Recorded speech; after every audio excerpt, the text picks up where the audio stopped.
साथियों नमस्कार, मेरा नाम प्रशांत है और आप देखना शुरू कर चुके हैं भारत एक सोच।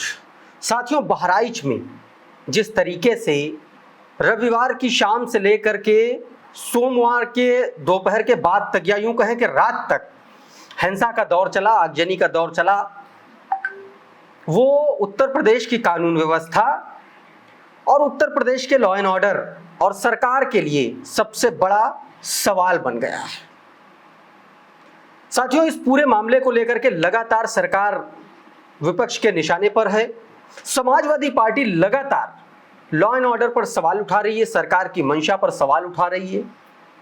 अखिलेश यादव ने कल ही इसको लेकर के अपना उन्होंने बयान जारी किया था, जिसमें सीधे तौर पर अखिलेश यादव ने कहा था कि सरकार की ये जिम्मेदारी है कि कौन से रूट से कौन सी यात्रा निकलेगी, यात्रा में किस तरीके से गाने बजाए जाएंगे, वहां पर सिक्योरिटी जो फोर्सेस हैं, पुलिस है, वो कितनी संख्या में कितना पुलिस बल तैनात है, इन सब की जिम्मेदारी सरकार और प्रशासन की होती है। लेकिन बहराइच के महाराजगंज में जिस तरीके से दंगे हुए, दंगे भड़के, उसके बाद से ये सवाल होने लाजमी है। अब साथियों, इस पर सरकार ने एक्शन लिया। एक्शन लेने के बाद कल कहा जा रहा था कल तक 30 से ज़्यादा जो दंगाई थे या जो हिंसा करने वाले लोग थे उनको हिरासत में लिया गया है, उनको गिरफ्तार किया गया है। लेकिन सबसे बड़ा ये सवाल है कि ये दंगे भड़के क्यों, कैसे भड़के, इनके पीछे की वजहें क्या हैं। आज के इस वीडियो में उन वजहों की बात बताऊंगा। उसके अलावा बहुत इंपॉर्टेंट बात, समाजवादी पार्टी के एक सांसद ने क्या कुछ कहा है और किस तरीके से योगी आदित्यनाथ या यूं कहें कि भारतीय जनता पार्टी की सरकार को आड़े हाथों लिया है, ये अभी आपको इस वीडियो में मैं बताने वाला हूं।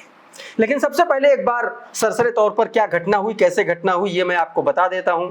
तो साथियों, आप सभी को पता है कि बहराइच में दुर्गा पूजा के बाद जब मूर्ति विसर्जन के लिए यात्रा निकल रही थी, इसी दौरान बहराइच का एक कस्बा है महाराजगंज, वहां पर तेज गाने में, कथित तौर पर तेज आवाज में डीजे पर गाने बजाए गए।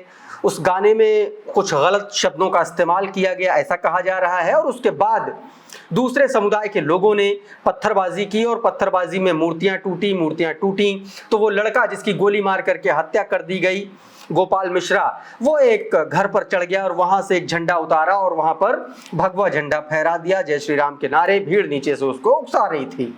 7:30-8 बजे शाम के आसपास गोपाल मिश्रा की हत्या कर दी गई, कई गोलियां मार करके, बहुत ज़्यादा चोटें भी थीं। और इसके बाद से दोनों समुदाय आमने सामने आ गए और गोपाल मिश्रा का जब अंतिम संस्कार कल होना था तो उसमें हजारों की भीड़ उठी और जिसके बाद भीड़ आक्रोशित हुई तो आगजनी, दंगे, घर फूंक देना, शोरूम फूंक देना, अस्पताल फूंक देना, वो सारी तस्वीरें हमने देखी। शाम होते होते अखिलेश यादव का भी इस पर बयान आया। अखिलेश यादव ने सीधे तौर पर कहा कि ये सरकार की चूक है, प्रशासन की चूक है। और अखिलेश यादव ने ट्वीट करते हुए कहा कि चुनाव से पहले ही इस तरीके का माहौल बन जाता है। भारतीय जनता पार्टी को लेकर के उन्होंने निशाना साधा और कहा, एक तरीके से वो ये कहने की कोशिश कर रहे थे कि उपचुनाव से पहले उत्तर प्रदेश में दंगे और हिंसा का माहौल बनाया जा रहा है ताकि भारतीय जनता पार्टी आने वाले चुनाव में जिस तरीके से वो हार की कगार पर खड़ी है उसको कुछ न कुछ दंगों से हासिल हो जाए। तो इसके बाद अब साथियों, समाजवादी पार्टी के सांसद, चंदौली से सांसद वीरेंद्र सिंह ने एक बड़ा हमला उत्तर प्रदेश की भारतीय जनता पार्टी की सरकार पर बोला है और कई गंभीर सवाल उन्होंने खड़े कर दिए हैं। क्या कुछ चंदौली से समाजवादी पार्टी के सांसद वीरेंद्र सिंह ने कहा है आपकी स्क्रीन पर। वीरेंद्र सिंह कहते हैं कि बहराइच में हो रही लगातार हिंसा पर सरकार को गंभीरता से विचार करना चाहिए। वो सीना ठोक कर कहते थे कि उनके राज्य में सांप्रदायिक दंगे नहीं होंगे। बिना हमारी इजाजत के प्रदेश में कोई पत्ता हिल नहीं सकता। तो ये पत्ता अब कैसे हिल रहा है? हालात ये बताते हैं कि स्थिति नियंत्रण में नहीं है। अगर सरकार चाहती तो दंगों को तुरंत रोका जा सकता था। सत्ता में रहते हुए उनके द्वारा किए गए वायदे अब सवाल उठाते हैं। यदि राज्य में एक भी दंगा नहीं हुआ तो फिर ये घटनाएं कैसे और क्यों हो रही हैं? वो जो कहते थे हम उसी को याद दिला रहे हैं, वो कहीं भाषण देने का सामान तो नहीं जुटा रहे हैं या किसी पर कार्रवाई करने के लिए ये सब तो नहीं होने दे रहे हैं। राज्य में वो लोग बड़ा ही प्रचार करते थे कि हमारे राज्य में एक भी दंगा नहीं हुआ। यदि दंगा नहीं हुआ तो क्या ये क्या हुआ है? सबसे बड़ा सवाल ये है कि वे लोग इन दंगों को रोक क्यों नहीं पाए। साथियों, वीरेंद्र सिंह यही नहीं रुके, उन्होंने आगे और गंभीर सवाल खड़े किए हैं। सुनिए जरा। वीरेंद्र सिंह आगे कहते हैं कि सरकार के पास जो शक्ति है उसे देखते हुए ये समझना मुश्किल है कि अभी तक स्थिति शांत क्यों नहीं हुई। क्या ये किसी विशेष समूह के खिलाफ कार्रवाई करने के लिए जगह बनाने का प्रयास है? क्या किसी के घर पर बुलडोजर चलाने की बातें हो रही हैं? ऐसे कार्य केवल जन भावनाओं को भड़काते हैं। राज्य की जनता सब देख रही है। उत्तर प्रदेश में पुलिसिंग पूरी तरह से विफल नजर आ रही है। राज्य के संवेदनशील क्षेत्रों में पुलिस की तैनाती और इंटेलिजेंस नेटवर्क को मजबूत करने की आवश्यकता थी। यदि कोई धार्मिक भावना भड़कती है तो उसे नियंत्रित करने के लिए तत्काल कार्रवाई होनी चाहिए, न कि हालात को बिगड़ने देना चाहिए। ऐसे हालात में मामला संभाला जाता है, उनको समझाया जाता है कि ऐसे कारनामे फिर न किए जाए।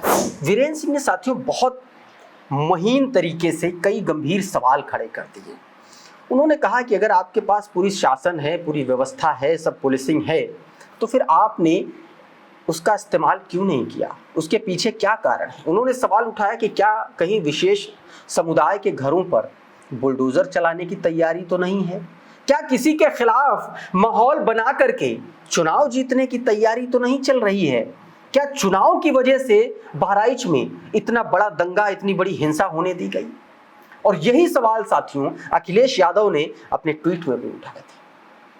तो साथियों, बहराइच की जो हिंसा है, बहराइच का जो मामला है, ये लगातार बढ़ता जा रहा है और समाजवादी पार्टी लगातार सवाल कर रही है कि आपके पास जब सारी व्यवस्थाएं थीं तो फिर ये आगजनी, ये हिंसा, ये दंगे क्यों भड़कने दिए गए? पुलिस मौजूद थी, पुलिस ने कोई कार्रवाई क्यों नहीं की और कार्रवाई इतना देरी से क्यों हुई? तमाम सारे ऐसे सवाल हैं जो सरकार और पुलिस और प्रशासन पर खड़े किए जा रहे हैं साथियों। तो अभी के इस वीडियो में फिलहाल इतना ही। बहुत बहुत शुक्रिया, बहुत बहुत धन्यवाद। आप जुड़े रहिए भारत एक सोच के साथ। नमस्कार।